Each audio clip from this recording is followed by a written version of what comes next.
Yung tipong hindi ka pa malilate sa pagpasok mo. Siyempre, ganito lang yung pormahan mo. Chill ka lang.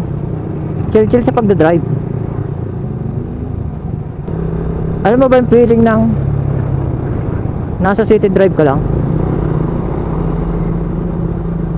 Yung city drive na marami laging traffic, katulad nito, pasingit-singit. Ganyan ang city drive. Singit dito, singit doon, puno naman pala, mali ang siningitan. Kapag ganyan ang sitwasyon,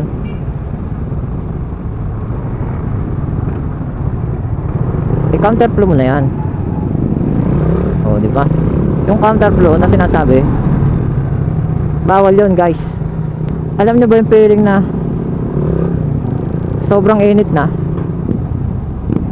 tapos yung usad ng mga sasakyan, usad pagong, na kahit yung motor hindi na makasingit-singit, sunod lang sa daloy ng traffic.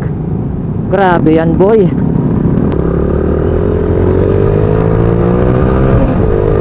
Ganito naman yung feeling na pagdadrive na malilate ka na, guys.